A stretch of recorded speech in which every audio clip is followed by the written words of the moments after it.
2 closets, very small space. And Vamsi Gopal, Radha Vamsi Gopal temple. We often read or hear Prabhupada say, in Vrindavan there are 5,000 temples. There's more than 5,000 today. But then 5,000, and one of the 5,000 was this Radha Vamsi Gopal temple. The Radha Vamsi Gopal temple is actually a wealthy family's ancestral home. It's their home. And in their home, because they had wealth the ancestors had wealth, they built a place that has like a gate. You go in the gate and there's a courtyard. And in the courtyard there's a cow. And in the back side of the courtyard is a little temple, Radha Vamsi Gopal. And then the family, the extended family, etc., live in that complex. So they leased a room to Prabhupada, which was up a flight of stairs, and a little room, 17 by 9 or something like that, little space. And that's where he stayed for 6 years. And while he was staying there, he had several main objectives. One of them was he began the project of writing Bhaktivedanta purports to Canto 1 Srimad Bhagavatam. And he simultaneously was writing in English a fortnightly, means every 2 weeks, in English, Back to Godhead magazine.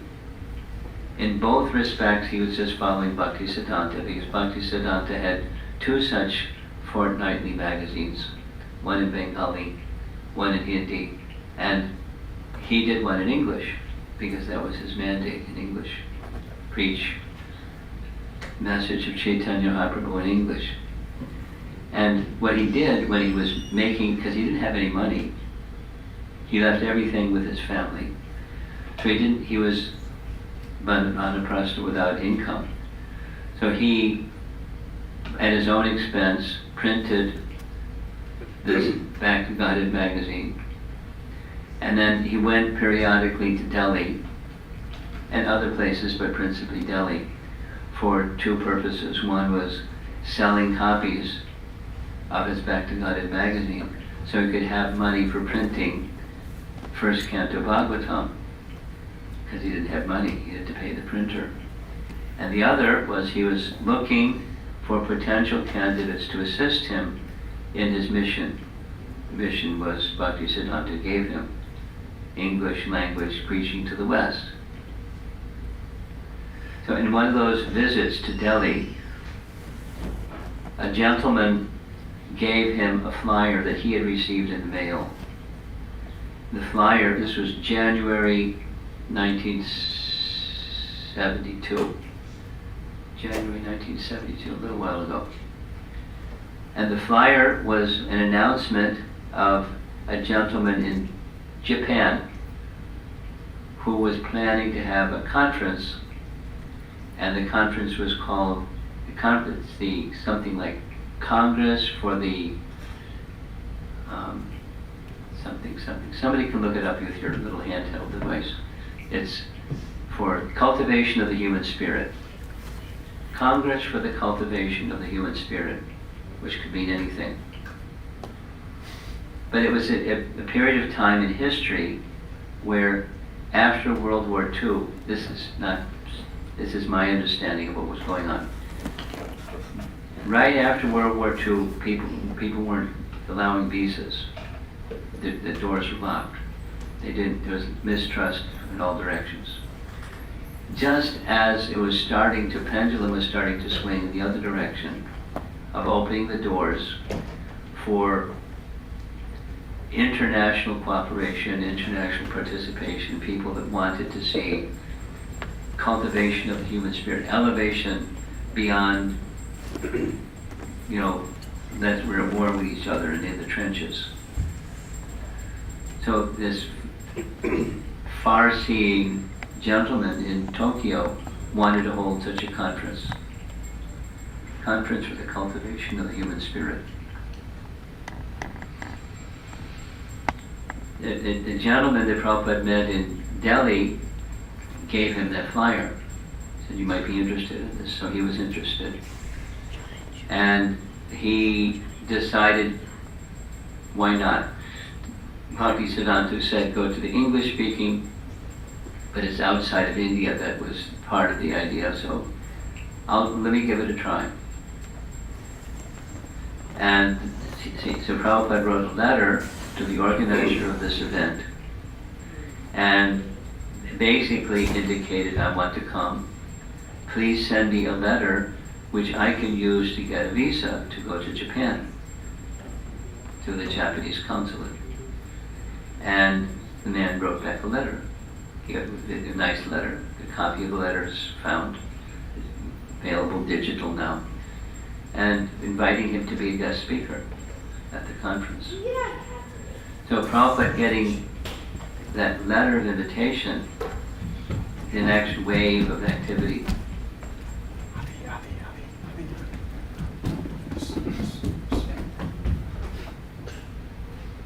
Next wave of activity started. He he developed an idea of how to address the audience. So Prabhupada was very clear about know his audience. So the audience, he reasoned, people in the Far East have a tendency to understand truths of life through scenes of nature, which is true. So he selected a chapter from the 10th canto of Srimad Bhagavatam, which is the season that comes right after the rainy season. So the rainy season, after the summer season, is the rainy season and then fall. So chapter 20 of Canto 10 is just the scenes of nature. So he devised a plan where he would write a book, Scenes of Nature, Lessons of Life, to match the plan, Conference for the Cultivation of Human Spirit. And he planned it all out. He wrote the book. The book never got published because he didn't have the money to publish the book. He asked the organizer to publish the book. The organizer didn't publish the book. So it's sat as a manuscript. Prabhupada further asked the man, here's 42 illustrations I'd like to go into the book. Can you find an artist that has a classical style that matches Far East style of art? And he gave the art director's description. That didn't happen either. He wanted to have them blown up and put on tripods all around the conference so people could see the art, get the message through visuals. And Prabhupada was very consistent in how he approached things. Visuals are important. That's why this. It never happened. Some 20 plus years later, the manuscript was found along with the invitation to the event and the artwork that Prabhupada wanted to be done. And at that time when it was found, Tamal Krishna Maharaj was in Hong Kong with the assignment of what became known as the China Mission. So from China, Hong Kong as the headquarters, he was given the mandate to spread Krishna consciousness in Chinese language in the mainland. So being Tamal Krishna Maharaj, he knew how to get things done. He got it published. This is one of the covers. It's had different versions. Of course, the one that was published in Chinese was in Chinese. But Light of the Bhagavad was the title of the book, which is drawn from the verse that we're going to be speaking about. The light of the Bhagavad, this dark age of Kali, people will get light from Srimad Bhagavatam. Now, here's the scene, as I described. Sutta Goswami is on a far right, and Shonaka Rishi is the older fellow with the big beard right in the front. And then right behind him there's many, many, many sages. In a beautiful forest, there's a classic pushkar painting where the sages are asking, suttas responding. So here's the 6th question found in Srimad Bhagavatam, Canto 1, Chapter 1. Since Sri Krishna, the Absolute Truth, the Master of all mystic powers, has departed for his own abode, please tell us to whom the religious principles have now gone for shelter. Now it's impersonal, to unto whom or to whom religious principles take shelter. The answer that he gives, that Sutta Goswami gives, is Srimad Bhagavatam, is that unto whom religious principles have taken shelter, indicating that Srimad Bhagavatam is a person. I hope you get the implication. Srimad Bhagavatam is a person in the sense that the Bhagavatam is not different than Krishna. So when Krishna left, Krishna appeared. Krishna parted in one form, Krishna appeared in another form, in a literary form. The Srimad Bhagavatam is the literary form of the same Supreme Person. So here's the answer in chapter 3. And we'll say the verse together. Krishne svatamo bhagate dharma jnana divisaha kalo nashtadrisham esha puranarko dunodika. Swadhamma means his own dham, his own abode. Swadhamma, his own abode. Krishna departed upagate for his own abode, taking with him dharma and jnana, adi. Adi means etc. Starting with dharma and jnana. Krishna left, and with him, he's the protector of dharma, and he's the source of all knowledge, and he left. So in this age of Kali, Kalau Nashtra Drisham Esha. Now is the age of Kali. How is one to get this light in this dark age of Kali? Purana Arka, or the light of the wisdom of Srimad Bhagavatam. Here's Prabhupada's translation. This Bhagavad Purana, so this is Sutta's answer to the sages of Naimisharanya want to know, after Krishna's departures, where have religious principles and knowledge, etc., taken shelter. This Bhagavad Purana is as brilliant as the sun, and it has arisen just after the departure of Lord Krishna to his own abode, accompanied by religion, knowledge, etc. Persons who have lost their vision due to the dense darkness of ignorance in this age of Kali shall get light from this Purana. Puranarka. Arka means light. People will get light from this Srimad Bhagavatam, this Purana, Bhagavat Purana. The painting that was painted for the BBT is this one.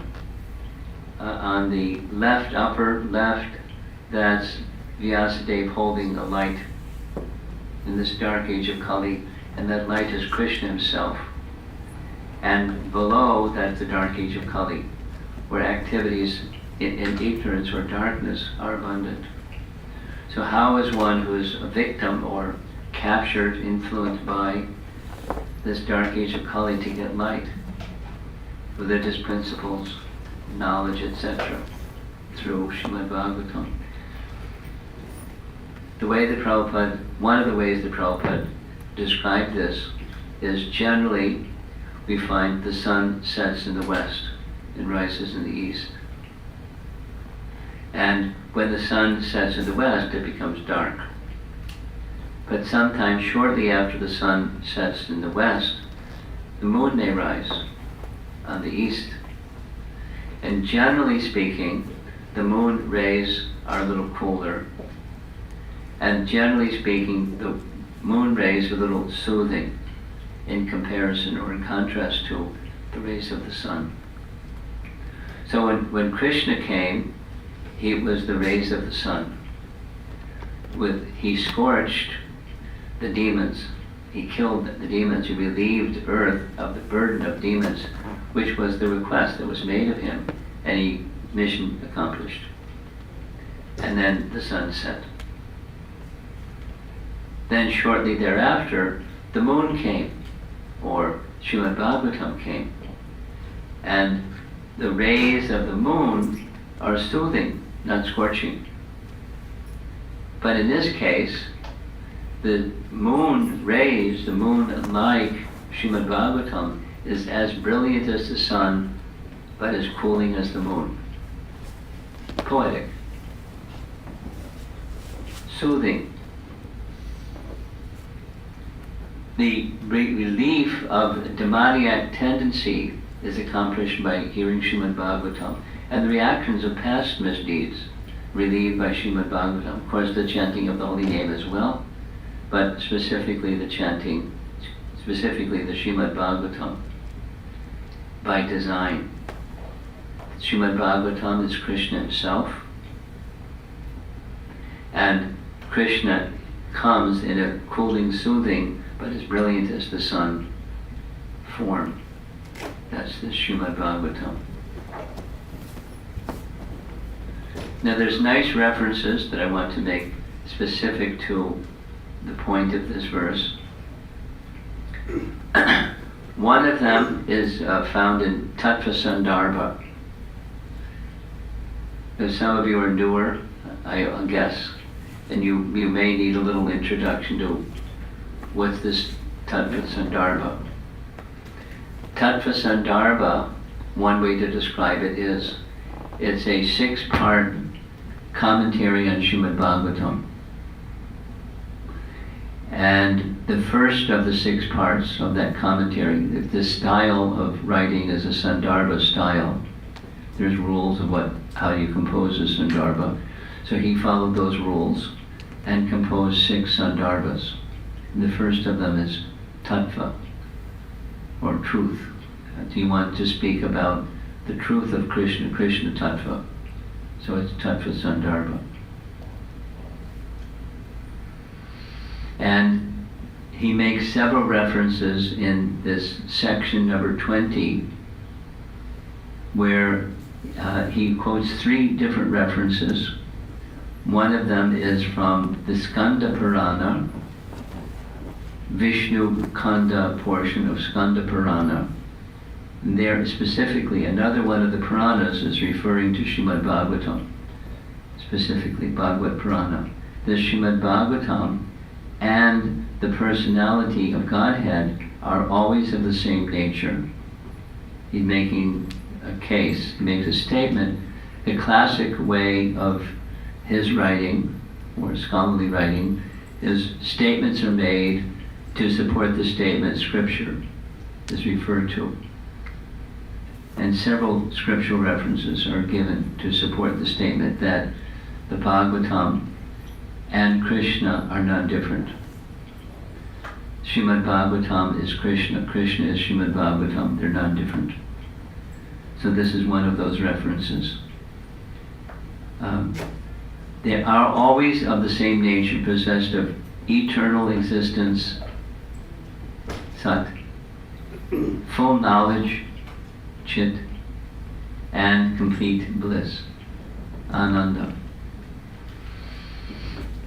So when we had this discussion in Gitanagari, for those of you that came a little bit late, I'm describing the topic that we discussed during Memorial Day weekend in Gitanagari, this particular verse, and the embellishments to help us understand the verse. So someone raised a question, the thoughtful devotee. It's easy to understand that Krishna is Satchitananda Vigraha, that we've heard so many times, and is true. And the Srimad Bhagavatam is eternal and full of knowledge. That's easy to understand also. How does the Ananda part fit? Satchit Ananda. There's different ways of answering that. One of the ways of answering that is from Bhaktisiddhanta. Bhaktisiddhanta's answer to that question is, when we hear in scripture so much emphasis on, in this age of Kali, the importance of chanting the holy name. Hare Nama, Hare Nama, Hare Nama eva kevalam, Kalo nastyeva, nastyeva, nastyeva gatiranyata. Singular importance to the chanting of the holy name. So Bhaktisiddhanta writes, however, the chanting of the holy name is not explicit, but it's implicit. It's implicit that the chanting of the holy name must be accompanied by Harikatha. Just like we don't worship Krishna alone, we worship Krishna with his Shakti. Shakti and Shaktiman, they're to be worshipped together. We don't worship Krishna alone. So, similarly, we don't chant the holy name without Harikatha, because Harikatha is the female portion. The accompaniment with the name is Harikatha, just like the Vedas is feminine, Harikatha is feminine. So it's the associate, the energy of the energetic Krishna. So Satchit Ananda Vigraha, both the book and the person, the form of Krishna, Satchit Ananda Vigraha. He makes two other references. Both of them are from Padma Purana. One of the references he makes is from, there's a whole, you may know this, there's a whole section in Padma Purana that is just dedicated to Srimad Bhagavatam. That's pretty impressive, because Padma Purana is one of the staunch and stalwart and stellar Sattvic Puranas. And the whole section is Bhagavat Mahatmya, the glories of Srimad Bhagavatam. And there's one verse, it's a series of verses, that describe, as you see in the illustration on the left side of your screen, that's the different cantos by name. Canto 1 and 2 correspond to the two lotus feet of the Lord. Cantos 3 and 4 correspond to the legs of the Lord, and so forth, his waist, his chest, his face, his forehead, and his crown. The 12th canto is his crown. So the form of Krishna and the 12 cantos of Srimad Bhagavatam are identical with Krishna in all respects. And there's another Padma Purana verse that he cites similarly, saying the same thing. That the point I wanted to make in this presentation is, when we're speaking of where religious principles, unto whom have religious principles taken shelter? They've taken shelter unto the Srimad Bhagavatam. So if one wants shelter of light and dharma and knowledge, you go to Srimad Bhagavatam. By the Lord's own arrangement, he departed this way, he appeared that way. And then further, a little bit further, in same Tattva Sandarbha, he makes the argument and gives a scriptural reference to support the argument that while the other portions of the Vedas are also Vedic, they're incomplete without an understanding of Srimad Bhagavatam, or, say conversely, without the help of Srimad Bhagavatam, other scriptures cannot accurately depict reality. So let's go back to the place where the Vyasadeva, who is the compiler of the Vedas, as a service to the people in this age of Kali, he took that eternal sound vibration.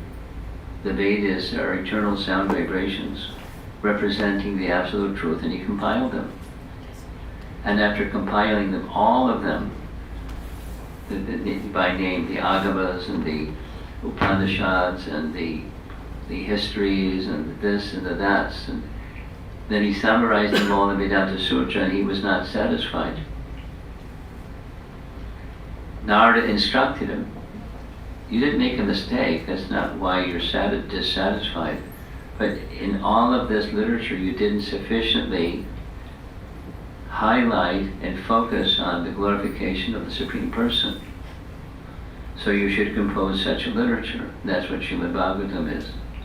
And therefore, the uncertainties that may exist, or lack of clarity that may exist within other parts of the Vedas, they're strengthened and made clear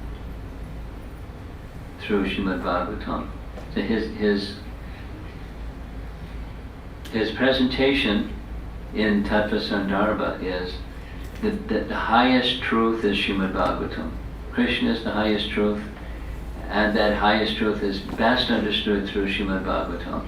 All the Vedas, yes, completely within Srimad Bhagavatam. The other portions of the Vedas get strength and clarity from Srimad Bhagavatam.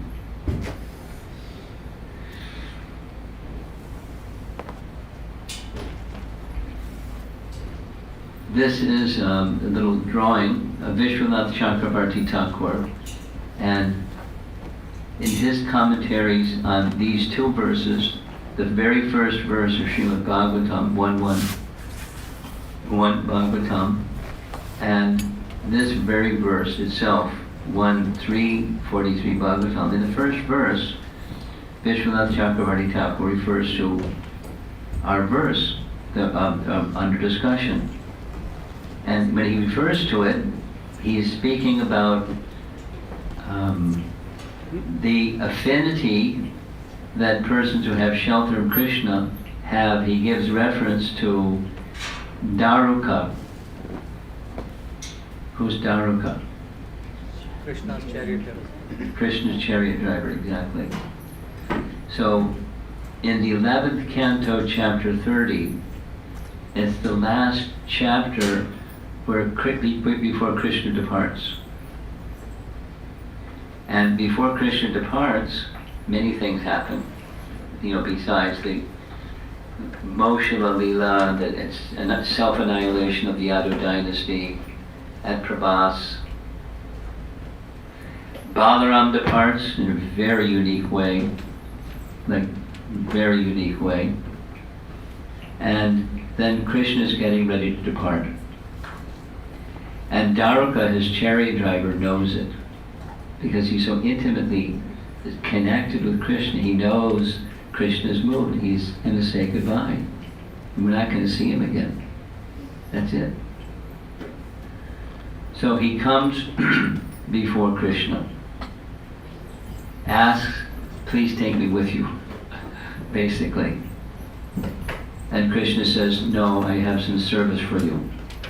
You can come join me later. You'll join me eventually, soon, in the spiritual realm. But the service for you is, you take my chariot, you go back to Dwaraka, and let everybody know, after I depart, the city of Dwarka is going to become submerged again in the sea. So all of my relatives, the queens, Arjuna is still there. Arjuna should take the queens to Hastinapur, and everyone should vacate Dwarka pronto, because it's going to disappear. And after that's done, you can join me in the spiritual world. I'll make arrangements. So then, this same metaphor of the Krishna being like the sun, and thus the Srimad Bhagavatam being like Krishna, like the sun, he says, he hasn't left, Krishna hasn't left, but he's speaking to Krishna.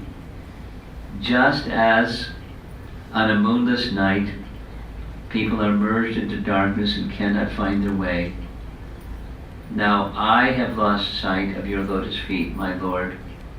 I have lost my vision and am wandering blindly in darkness. I cannot tell my direction, nor can I find any peace. Jiva Goswami in Tattva Sundarbha is making the same metaphor. Reference to 1.3.43, the Bhagavatam is like the sun. Krishna is like the sun, and the Bhagavatam is like the sun that gives light for people in the age of Kali. It's Srimad Bhagavatam. So following the same metaphor, he makes another reference. And another reference is Vidura makes the same metaphorical comparison when he's speaking with Uddhava. Rather, it's Uddhava speaking to Vidura. So here's what happened.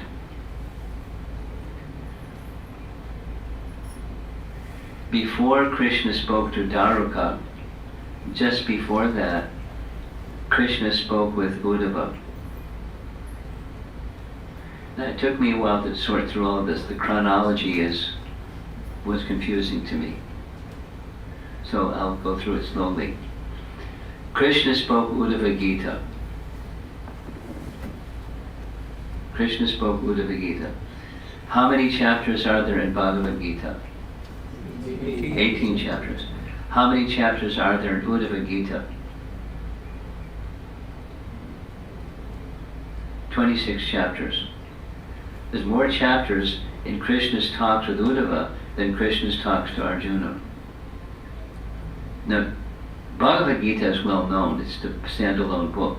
Uddhava Gita has also been translated.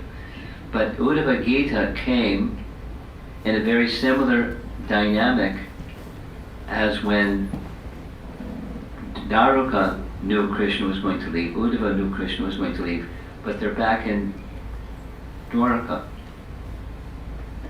Without all the details, Uddhava understood Krishna is going to leave. His pastimes on earth are closing. He understood it intuitively. So he came to Krishna in Dwaraka and asked Krishna, please take me with you. He was explicit. And in response to his please take me with you request, Krishna gave him some service instead of taking him with him. The service he gave him was, I'm going to give you teachings. It's not verbatim like this, but the essence is, I'm going to give you teachings.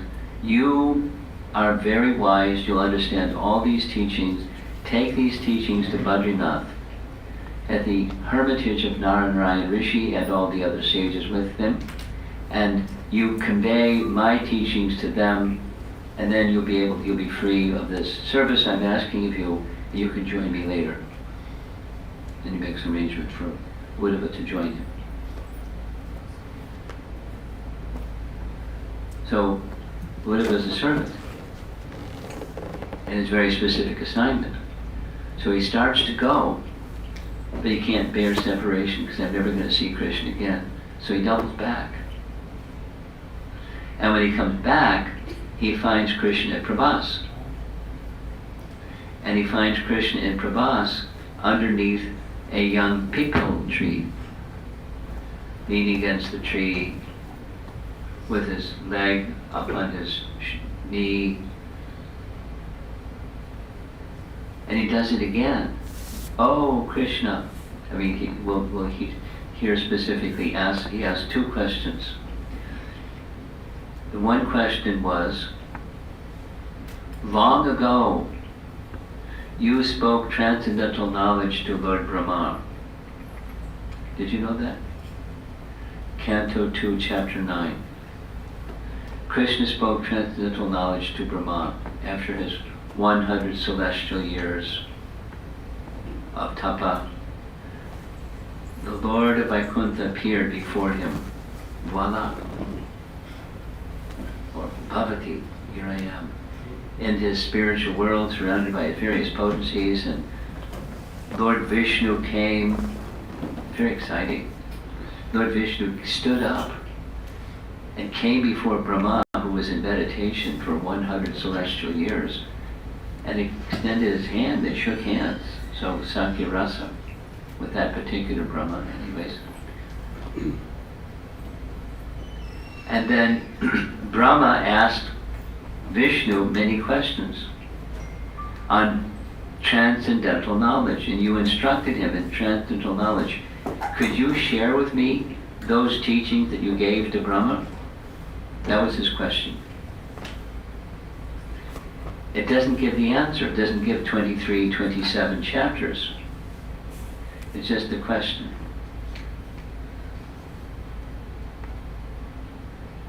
And then Krishna again sends him on his way. Now that you have the Uddhava Gita and you have this discussion, again, go to Badrinath, find Narayana Rishi and the ashram and all these sages there, and you share this message with them. So he left before Krishna departed. So 2 instructions to Uddhava, very confidential devotee. And as Uddhava is traveling, Krishna said to Uddhava, in the course of your travel, you're going to meet Vidura. So sure enough, he's traveling to Badrinath, and sure enough, he crosses paths in the middle of a forest. With the likelihood that's going to happen. In the middle of a forest, Vidura, who was on pilgrimage, having been insulted in Hastinapur, he's on pilgrimage for a whole year, and he comes across Uddhava. So when he sees Uddhava, when you see Uddhava, when you even hear his name, you think of Krishna. Just when you hear Arjuna, you think of Krishna. Have to. They're inseparable. Oh, Uddhava, how nice to see you here in the forest. How are Balaram and Krishna? How is this one? How's that one? How's King Ugrasena? How, by name, naming all the personalities in Dwarka, because he's with Krishna in Dwarka for the longest time.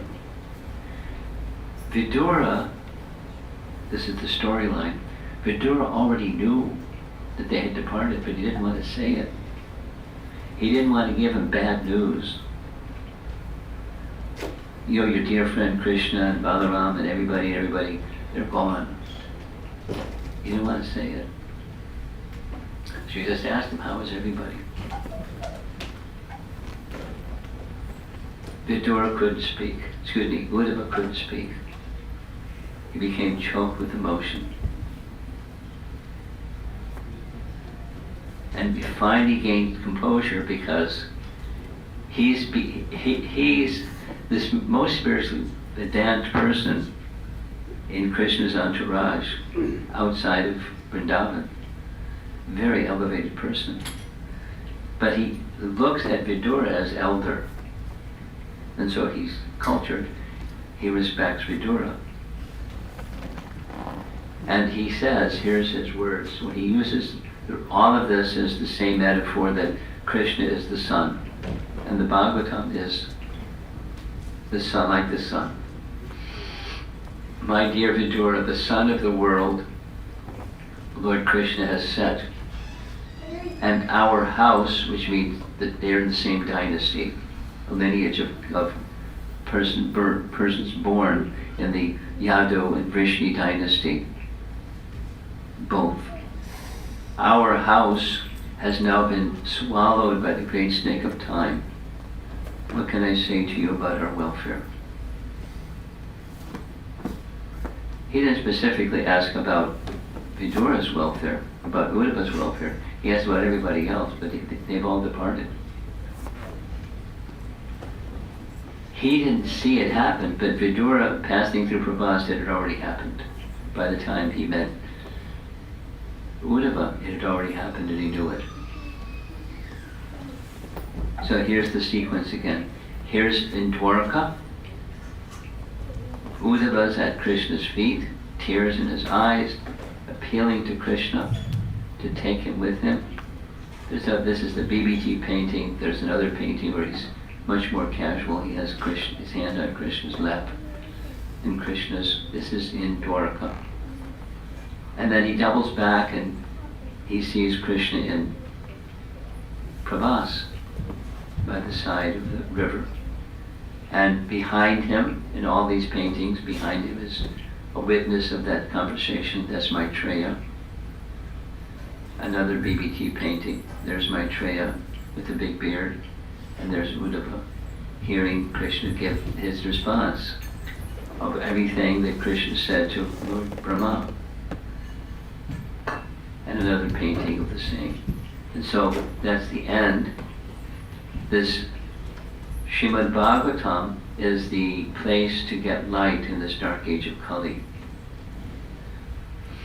Now there's one verse that says that, and there's other verses that indicate indirectly the same message.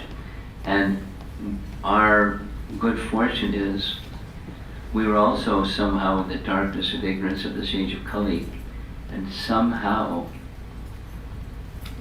we got some light.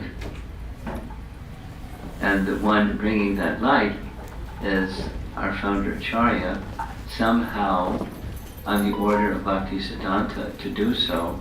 He did so with great effort, great sacrifice, etc., etc., etc., and found some persons to assist him in creating the artwork and doing everything so that the books can be published, and then the books can be distributed, and then translated into other languages and distributed to other languages.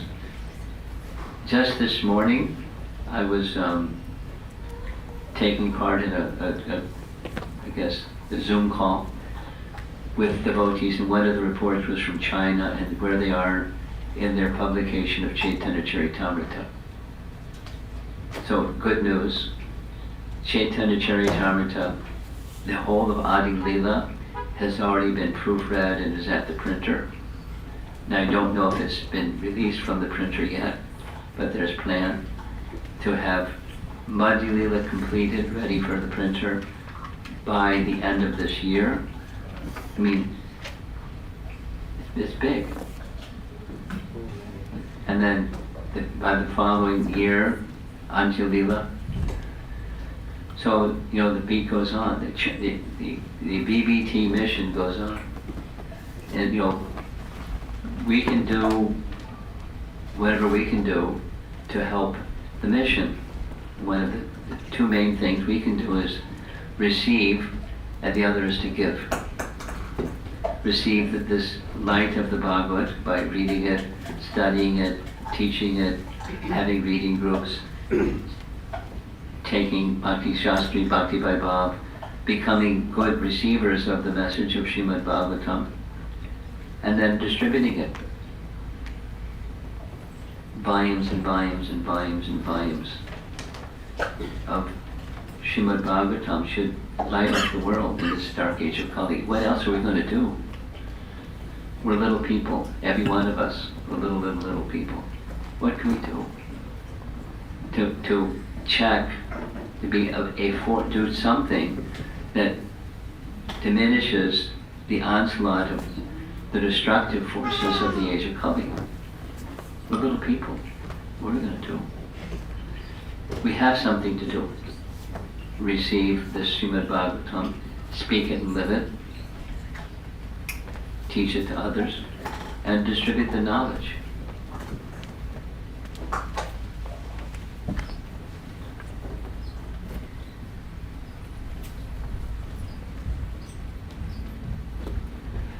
So I don't know what I'm going to take a little bit of a risk here. I encourage is that here in ISKCON Hartford, you have a plan. Some devotees that like to see book distribution get together, make a plan of sets of Srimad Bhagavatam that you have as a target, and then work towards reaching that target. Sets of young child, like there's some young children here. Husband, wife, young child. Not, razzle-dazzle folks, but somehow they've been infected by the ISB virus, the book distribution virus. They've been infected.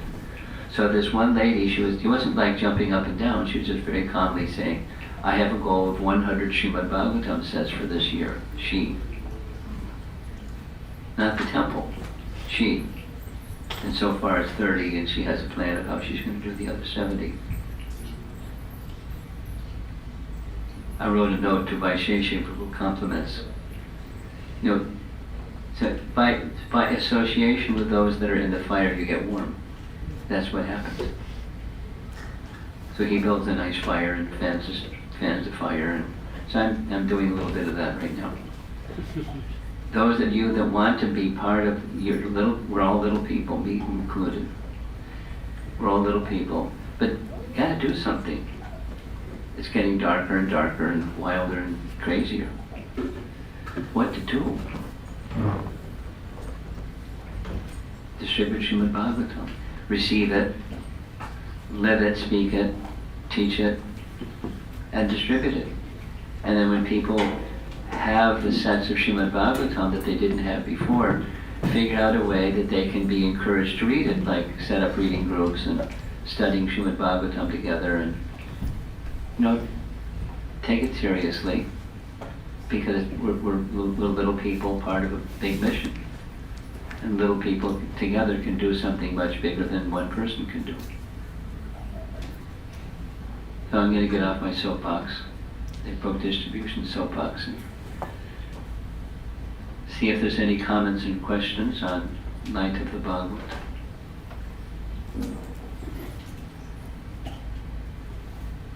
Yes, Murli Bhadika. Do we have a microphone? No? Go ahead, say something. So, the Srimad Bhagavatam is non-different than Krishna. Yes. So my question in terms of distributing, in an eagerness to distribute the Srimad Bhagavatam, is there a danger that we may give it to people who may offend it by not appreciating it enough? Sure. Oh, yeah. Just by time, Krishna is all pure. And people are not pure. And people may be on that end of the spectrum of not pure. I'm going to tell a little story. The Sankirtan story.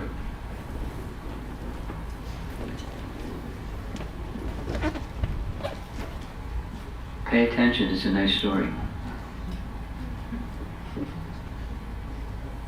I'm going to tell a nice story, pay attention. Whatever it is can wait. Once upon a time I was a new devotee, but it's a true story. I was a new devotee. And I was a new devotee in Boston. I became a resident of the Boston Temple because during my college days I visited Boston to look at possible places for graduate school from my undergraduate days. And the visit at the Boston Temple, I liked it so much, that's where I ended up, in the Boston Temple. So when I joined the Boston Temple, there's a series of little things, but one of the things that happened is we went every day to Harinam Sankirtan. And the system at that time was everybody in the temple, including ISKCON Press, because it wasn't BBT, it was ISKCON Press. Everyone went on Harinam for at least an hour. And then the BBT people went back, and the rest of us stayed on Harinam. So a really good time to go was we were there during the lunch hour. And we went to the Boston Common, which is where the red line, the green line, another one of the lines all come together, and people are zooming around all over the place. And they come out of their offices for lunchtime and hang out. So that was our spot in the park, right on the corner, where the red line, the green line, and the other thing.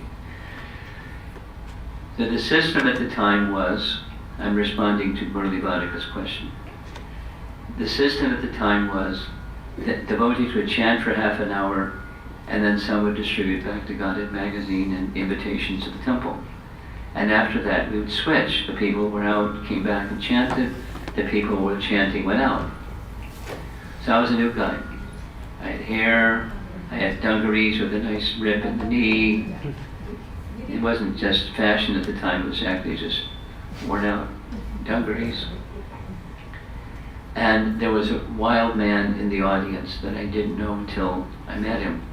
And when I went out to distribute Back to God magazines, he came running up, he was kind of hunched over, madman, and screamed at the person, "Don't take this magazine." And he grabbed the magazine from their hand and started jumping on it. Jump, jump, jump. The person got freaked out because he was so wild, and they went away. And this went on for a whole summer. The guy was completely cuckoo. Offensive. Offensive. By the end of the summer, he did a complete reversal. He was still crazy, but because he came every day to hear Harinam, he became attracted to Harinam. Wow. By the end of the summer, it was just a summer, because you have to, summer from vacation from undergraduate school. So he, would run up to people and they're taking the magazine. "Take this magazine, it's good." With the same madness and spit coming out of his mouth. He was like mad. But his madness went in a different direction. So I was really worried, not that the guy's going to hurt me, but maybe he'll make an offense jumping on Back to God magazine. That's a no-no. But he became purified. Somehow. It's not like everyone that same thing is going to happen, but it can happen. So our worry should be people are in this dark age of Kali, what to do. Give them light. And we have to do it with some discretion and so forth and so on. But look what Prabhupada did. Went into the bowels of the counterculture with drugs and this and that and the other, wild, and changed people's lives. Some persons could have offended him. He did it anyways, because that which is supremely pure can purify the impure. And that's our faith. And same with the holy name. Anything else? Yes? Maharaj, how was your first meeting with Srila Prabhupada? My first meeting. It wasn't exactly a meeting. I can't say even I had a personal meeting with Prabhupada ever. I wasn't one of those devotees. I was like, I liked being in the background. But the first experience with Prabhupada was as an undergraduate student at the university that I attended, without all the little frills. He was visiting, he and Allen Ginsberg were on a little college tour. Where I was going to school was where Hari Griva was a professor. Ohio State, Ohio State, whatever it was, he was a professor. So, in the student union, I saw a big crowd. I was just passing through the student union ground floor. There's a big crowd around the military war room. And I've never seen anything like that before, so I wondered what's going on inside. So I wiggled my way through the doorway, and there was a spotlight with Allen Ginsberg with his hair like this, and receding hair and big thick glasses, playing bongo drums.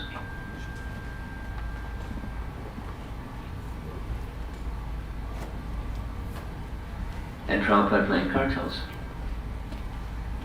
And it wasn't any personal interaction, it was just hearing Prabhupada chant Hare Krishna, live.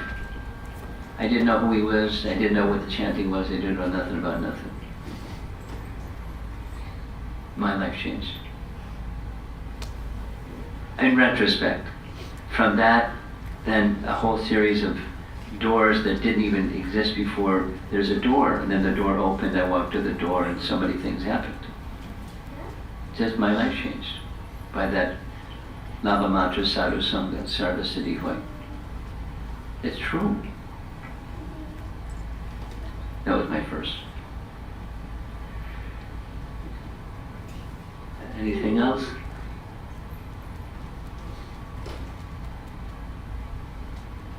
Okay. So who's going to do the follow-up? Pyari, you have some announcements you want to make, or you have an MC, or what happens? Right now, Arti. Arti, okay. Srila Prabhupada ki.